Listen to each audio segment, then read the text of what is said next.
So this is how it ends, huh? You never write. You never call. Does it sound like your mother there? LifeCoachEdWalsh.com, you know that. You're tired of hearing it. I'm tired of saying it. I'm even getting tired of typing it on on the bottom of these videos, but I have to advertise after all, right? Let's see. There will be no disclaimers in this video, amazingly enough, and you'll see why in a minute. Before I start, though, I'd like to say thanks for participating in this video series. Thanks for watching. Thanks for your emails and your encouragement throughout it all. It's been fun doing it, and I hope it's been fun for you, but most importantly, I hope that you're using the information I've given you and you're running with it. It's powerful stuff, folks, and it's got scientific data to back it up that it works, and I'm going to get into that at the end of our video, okay? Before I go there, though, I need to talk about something personal. If you went to my internet site, you would have seen that I've was involved in a serious car accident around 30 years ago. And I use a wheelchair because of it. Been paralyzed 90% of my body. Something like that. The number's high. Whatever it is, it's too high. And it's been a long, hard road. At the time, I was employed and had a fantastic job, fantastic paying job. 30 years later, if I was making that money today, I'd be very happy. That's how well it paid back then. And I was number 2 in a company, and the company was doing rather well. What I didn't know was my employer was taking my health insurance money out of my check each week, and my tax money, and my Social Security money, and all the other typical deductions you take out of a paycheck, and putting it in his pocket. And so when my injury occurred, he just took off, left me holding the bag. 2 small children to raise, no income, no place to live, $1,000 a day, 9 months in the hospital. Do the math. Create some pretty big bills that way, don't you think? Yeah. Life is good now. Took a long road to get from there to here. The road's been paved with many mistakes. And I think that's where I differ from most life coaches. Not in the mistakes I've made, but in the journey I had to take. You see, many people come into this field, and they do so to help people, and that's great. That's very noble. And many come into the field because you can make your own hours sometimes, and you know, you have corporate burnout or something like that, and so this is much more low key, and you can make an okay living at it. You don't get filthy rich, but you know, whatever, and that's okay too. I mean, that's fine. As long as they're helping people, I tip my hat to them all. But I don't think in those terms. See, I think that life coaching chose me instead of me choosing it. And let me tell you what I mean by that. I had to learn a lot of hard lessons, and it took a lot of work to get from where I was to where I am today. A lot. And I paid a price, believe me, I paid a big price. But I have to believe there was a reason for all of that. Does that make any sense? And now that I have what I have and the knowledge base that I have, and most of it, you know, I've read tons of books, and you know, you have your online seminars and certifications, and you know, it's almost information overload when it comes to life coaching.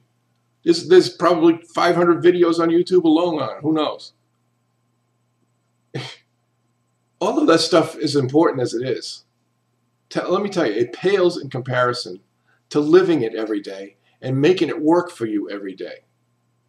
Because that's where the, well, I'll use the term again, the rubber hits the road, right? I mean, that's where it's all about. I mean, I can write a 50,000-page book about whatever topic it is, but if I don't live it, if I haven't made it happen for myself, if I just get out of a corporate job because I just couldn't take it anymore, or if I just got into a job that I just wanted to help people, but I didn't have anything to back it up, then, you know, that's where I'm different, I think. At least I feel that way. Because I do this to give something back. I've been given a great gift, I think. And I paid the price for it, but I have something to offer. And that's my experience. I had a friend, she's no longer with us, unfortunately. But back when this fight began 30 years ago or so, she told me something that I take with me to this day. She had a deadly form of muscular dystrophy, and she didn't last very long. But she told me something, and that is, the first step in becoming a doormat is to lie down. Well, folks, don't ever lie down. You're responsible for your own happiness, and you're responsible for your own life. And it's up to you to do it for yourself. I can help you. I can certainly be your best friend in all of this. I can certainly be right there beside you, being your #1 cheerleader. I could hand you the tools, but you have to use them. I can't use them for you, and neither can anybody else. So take that to the bank, okay? Now that we've said all that, Stanford University is one of the top colleges in the country. Its medical school is one of the top medical schools in the country. That medical school has a behavioral sciences lab. And they put together a top 10 list of the #1 reasons why people fail when it comes to making behavioral changes. And let me read them to you and see if any of these make any sense to you or if you've ever heard any of this before. #1, relying on willpower for long-term change. Long-term results come from a change in your thinking first. You see, that's why we did what we did in videos 1 and 2. I know there's silly drawings that you were making about little cubes and people stuck inside of boxes. And I know the colors in your room really don't apply to life coaching. We're trying to open your mind. We're trying to get you to see. We're trying to get you to believe. Because you see, if you don't believe that something's going to work before you attempt it, then it's not going to work. It's just as simple as that. And that doesn't matter what it is in life. Whether it's making changes in your life or hitting a 93-mile-an-hour baseball. If you don't believe you can do it, you're not going to do it. So that's why we laid the foundation that we did. Okay? Reason #2, attempting to take big leaps instead of taking baby steps. Reason #3, ignoring how environment shapes behaviors. Reason #4, trying to stop old behaviors instead of creating new ones. Reason #5, blaming failures on a lack of motivation. Reason #6, underestimating the powers of triggers and habits. How about this one? Believing that information leads to action. How about this one? Focusing on abstract goals instead of more concrete behaviors. How about this one? Seeking to change a behavior forever instead of taking short-term goals. How about this last one? Assuming that behavioral change is difficult when in fact it's not if you have the right process in place. We hit one out of the park, folks. Every one of these things we've discussed in our videos, and even more so. We've discussed getting 2 little notebooks together to help clear your mind by writing yourself simple lists. A focused mind works better if the mind is clear, right? You know that. That's just common sense. It's just the fact you're relieving stress from your life helps. We also talked about triggers and how to enhance them.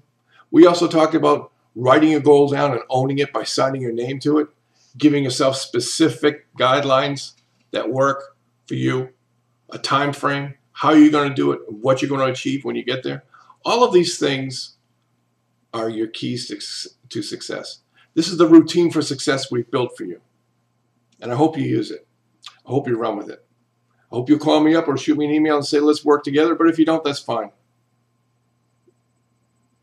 I'd like to close with a quote. It's actually my quote. It's right on my internet site. You've heard that cliche, when life hands you lemons, make lemonade. No. When life hands you lemons, create the drinks that you want to drink and then drink them. And don't ever, ever drink the Kool-Aid. My name is Ed Walsh. LifeCoachEdWalsh.com is my internet site. Thanks for participating and good luck. Bye-bye.